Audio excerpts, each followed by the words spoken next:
আসসালামু আলাইকুম। সকাল ৯টা বেজে ৩০ মিনিট। আজ বৃহস্পতিবার। বাংলাদেশ বেতার, কক্সবাজার। স্থানীয় খবরে স্বাগত জানাচ্ছি শামীম আক্তার। মৎস্য ও প্রাণী সম্পদ মন্ত্রণালয়ের প্রতিমন্ত্রী সুলতান সালাউদ্দিন টুকু বলেছেন, বাংলাদেশের অর্থনীতিতে ভেনামি চিংড়ি একটি উল্লেখযোগ্য ভূমিকা পালনের পাশাপাশি দেশের অর্থনীতিকে সমৃদ্ধ করবে।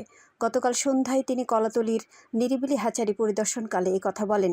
প্রতিমন্ত্রী বলেন, এ ধরনের শিল্প বাংলাদেশে গড়ে ওঠার ক্ষেত্রে যারা ভেনামি চিংড়ি চাষ করবে, সরকার তাদের সহযোগিতা করবে। এ সময় তিনি হ্যাচারির পুরো কার্যক্রম ঘুরে দেখেন এবং হ্যাচারি শিল্পের বিকাশে সংশ্লিষ্টের পরামর্শ দেন। পরিদর্শনকালে সংসদ সদস্য লুৎফর রহমান কাজল সহ অন্যান্যরা উপস্থিত ছিলেন।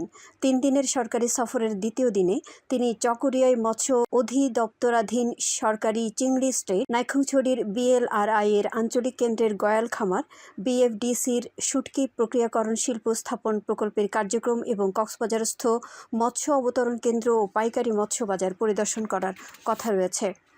কুতুবদিয়ায় গ্রামীণ সড়ক উন্নয়নে বদলে যাচ্ছে মানুষের জীবনযাত্রার মান। উপজেলার বরঘুপ ইউনিয়নের মিয়ারপাড়া DC রোড সংলগ্ন আহমদুর রহমান সড়কের RCC দ্বারা উন্নয়ন কাজের উদ্বোধন করেন স্থানীয় ইউনিয়ন পরিষদের চেয়ারম্যান শহীদউদ্দিন ছোটন। ৩ লাখ টাকা ব্যয়ে প্রায় ১০০ মিটার সড়কটির উন্নয়ন কাজ বাস্তবায়ন করা হচ্ছে। মহেশখালী কুতুবদিয়া আসনের সংসদ সদস্য আলহাজ আলমগীর মোহাম্মদ মাহফুজুল্লাহ ফরিদের বরাদ্দে স্থানীয় বাসিন্দারা এ উন্নয়ন কর্মকাণ্ডকে স্বাগত জানিয়েছেন। এদিকে রামু উপজেলার রশিদনগর ইউনিয়নের বিভিন্ন সড়ক উন্নয়নে বদলে যাচ্ছে এলাকার চিত্র। এ অংশ হিসেবে দাখিল মাদ্রাসা সংলগ্ন ক্যাচকেচি ঘোনা সড়কে RCC ঢালাইয়ের কাজ চলছে। গতকাল সরেজমিন গিয়ে এই চিত্র দেখা গেছে। প্রায় ১০০ মিটারের বেশি দীর্ঘ এ সড়কের উন্নয়ন কাজে জনসাধারণের দীর্ঘদিনের ভোগান্তি দূর হওয়ার আশা করছেন স্থানীয়রা।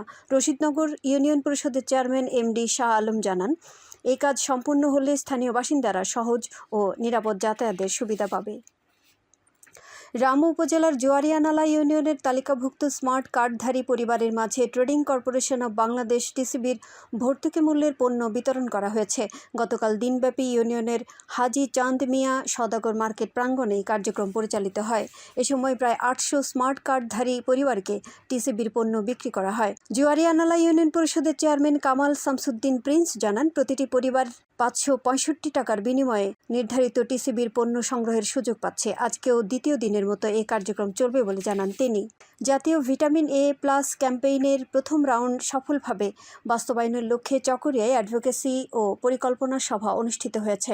বুধবার উপজেলা স্বাস্থ্য কমপ্লেক্সের হলরুমে আয়োজিত সভায় সভাপতিত্ব করেন উপজেলা স্বাস্থ্য ও পরিবার পরিকল্পনা কর্মকর্তা ডাক্তার মোহাম্মদ জাইনুল আবেদিন। সভায় উপজেলা নির্বাহী কর্মকর্তা শাহিন দেলোয়ার, উপজেলা স্বাস্থ্য কমপ্লেক্সের আবাসিক মেডিকেল অফিসার সহ সংশ্লিষ্টরা উপস্থিত ছিলেন। এ সময় জাতীয় ভিটামিন A+ ক্যাম্পেইন নিয়ে আলোচনার পাশাপাশি শিশুদের পুষ্টিহীনতা ও ভিটামিন A ঘাটতি প্রতিরোধে এ কর্মসূচির গুরুত্ব তুলে ধরেন বক্তারা। আগামী ২৮শে জুন জাতীয় ভিটামিন A+ ক্যাম্পেইনের প্রথম রাউন্ড অনুষ্ঠিত হবে। উখিয়ায় তথ্য ও যোগাযোগ ও প্রযুক্তির মাধ্যমে নারীর ক্ষমতায়ন বিষয়ক উঠান বৈঠক অনুষ্ঠিত হয়েছে। গতকাল মহিলা ও শিশু বিষয়ক অধিদপ্তরের সহযোগিতায় উপজেলা তথ্য আপা অফিস জালিয়াপালংয়ে এই বৈঠকের আয়োজন করে। বৈঠকে নারীদের দক্ষতা অর্জনে প্রশিক্ষণ, কর্মসংস্থান, ক্ষমতায়ন ও নেতৃত্ব সৃষ্টি সহ মাদক, বাল্যবিবাহ এবং কিশোর গ্যাং প্রতিরোধে সকলকে সক্রিয় দায়িত্ব পালন করার উপর গুরুত্ব আরোপ করা হয়। এ সময় উপজেলা নির্বাহী কর্মকর্তা পান্না আক্তার, উপজেলা পরিবার পরিকল্পনা কর্মকর্তা সহ অন্যান্যরা উপস্থিত ছিলেন। উখিয়ায় 2 দিনব্যাপী প্রাথমিক বিদ্যালয়ের শিক্ষকদের নিয়ে লাইব্রেরি ম্যানেজমেন্ট বিষয়ক প্রশিক্ষণ কর্মশালা শুরু হয়েছে। গতকাল প্রাথমিক ও গণশিক্ষা অধিদপ্তরের সহযোগিতায় একটি বেসরকারি সংস্থা এর আয়োজন করে। উপজেলা শিক্ষা কর্মকর্তা আশরাফুল আলম সিরাজির সভাপতিত্বে এতে বাংলা, ইংরেজি, গণিত ও বিজ্ঞান বিষয়ে সৃজনশীল এবং নৈর্ভিত্তিক জ্ঞান অর্জন, প্রশ্নপত্র তৈরি, উত্তরপত্রের মানবন্টন এবং স্কুল পর্যায়ে লাইব্রেরিতে বই সংগ্রহ এবং ম্যানেজমেন্ট বিষয়ে ধারণা দেওয়া হয়েছে। টেকনাফে বিশেষ মেডিকেল ক্যাম্পেইনের মাধ্যমে ৪১১ জন গরিব, অসহায় ও দুস্থ মানুষের মাঝে বিনামূল্যে চিকিৎসা সেবা ও ওষুধ সামগ্রী বিতরণ করেছে বিজিবি। গতকাল উপজেলা পরিষদ সাংস্কৃতিক কেন্দ্রে দিনব্যাপী এই ক্যাম্পেইন পরিচালনা করা হয়। টেকনাফ 2 বিজিবি ব্যাটালিয়নের অধিনায়ক লেফটেন্যান্ট কর্নেল মোহাম্মদ হানিফুর রহমান ভূঁইয়া বিষয়টি জানিয়েছেন। খেলার খবর, বিশ্বকাপ ফুটবল।